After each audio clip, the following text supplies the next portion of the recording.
আল্লাহ নবী বললেন, মুসনাদে আহমদের বর্ণনা, সালাসাতুন কাদ হারামাল্লাহু আলাইহিমুল জান্নাহ, তিন শ্রেণীর মানুষের জন্য জান্নাত হারাম। কয় শ্রেণী?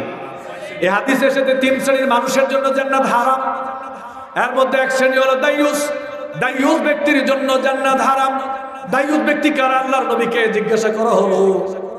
আল্লাহ নবী বললেন, দাইয়ুস হলো ওরা যেই পরিবারে স্ত্রী নামাজ পড়ে না, স্বামী কিছু বলে না, স্ত্রী বেপরদায় চলে, স্বামী কিছু বলে না, ছেলেটা নামাজ পড়ে না, বাবা কিছু বলে না, ছেলেটা নেশা করে, বাবা কিছু বলে না, ছেলেটার মাথার চুলের কাটিং বখাটে কাটিং, বাবা কিছু বলে না, ছেলেটা টাকনুর নিচে প্যান্ট পরে ঘুরে, বাবা কিছু বলে না, মেয়েটা নামাজ পড়ে না, বাবা কিছু বলে না, মেয়েটা বেপরদায় চলে, বাবা কিছু বলে না।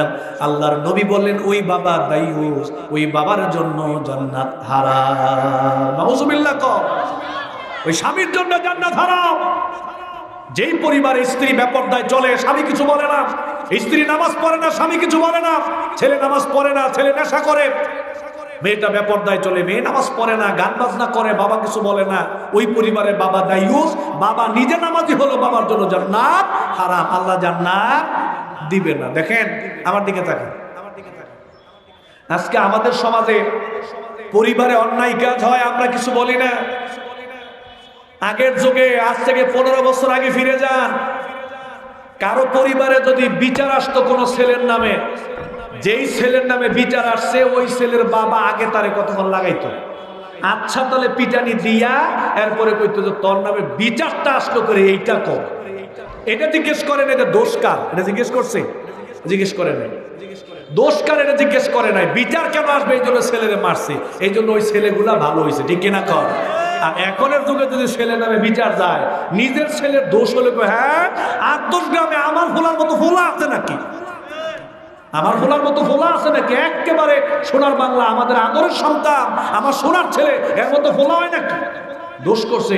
মা যখন এটা বলছে, ছেলে চিন্তা করলো, হায় হায়, আমি দোষ করার পরও দেখি মা আমার পক্ষে।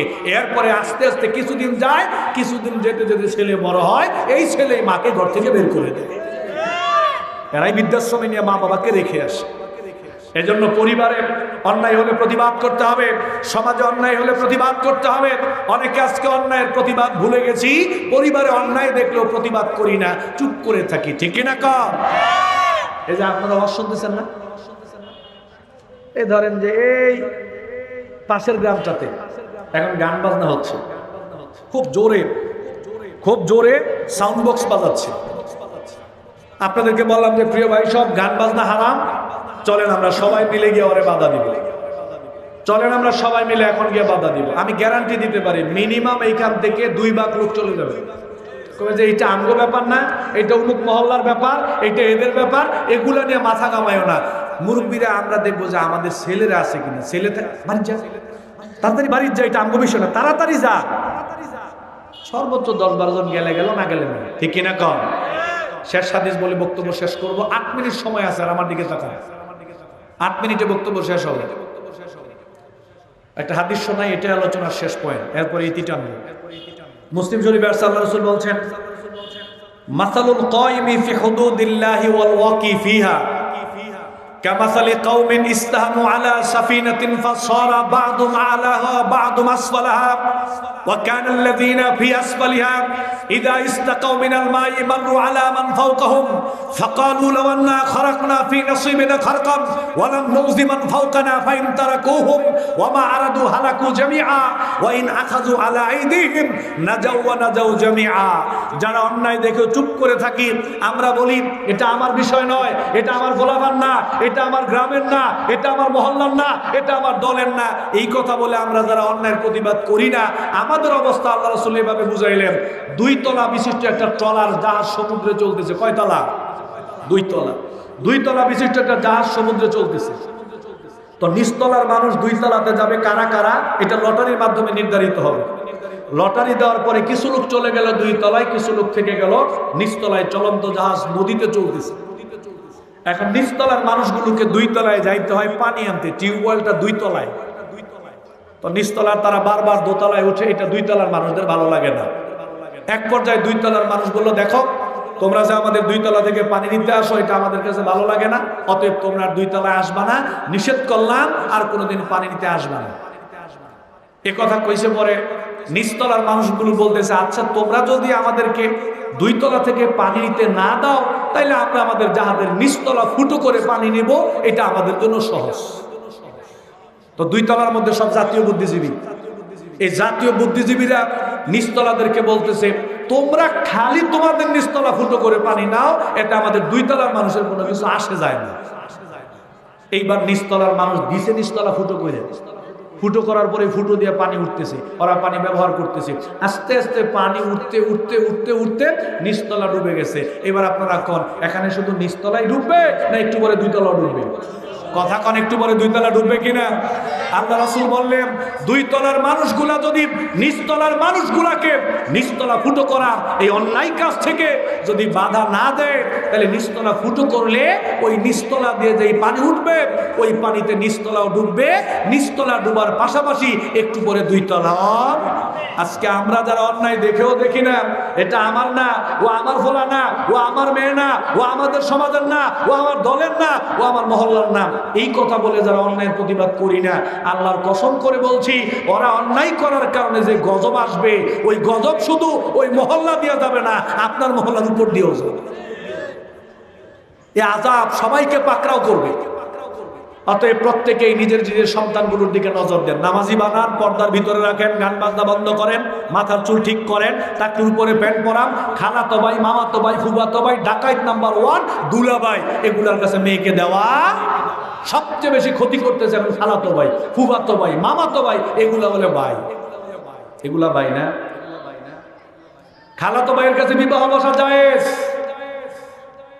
খালাতো ভাই, ফুফাতো ভাই, মামাতো ভাই, চাচাতো ভাই, এগুলার কাছে মেয়েকে পর্দা করাবেন। অনেকে আছে কয়, আরে আপা এগুলো তো আমগো ফোলাফানের দেশ না, একটু ঘুরাইও। এগুলা বলে আমগো ফোলাফান। আপনার মেয়েরে বিয়ে করার জন্য জায়েজ, ওর কাছে বিবাহ বসাই মেয়ের জন্য জায়েজ। খবরদার, সাবধান। ফুফাতো ভাই, খালাতো ভাই, মামাতো ভাই, চাচাতো ভাই, এরপরে ডাকায় দুলাভাই, দুলাভাইয়ের কাছ থেকে অবশ্যই শালীকে সাবধান রাখতে হবে। যা ক্ষতি করা সব দুলাভাই করে। এরপরে দেবর নাম্বার 1 ডাকাত, দেবরের ব্যাপারে সাবধান। দেবরে বানাইছে দেবর নাকি ফোলার সমান, ছোট ভাইয়ের সমান, আর ভাবি বলে মায়ের সমান।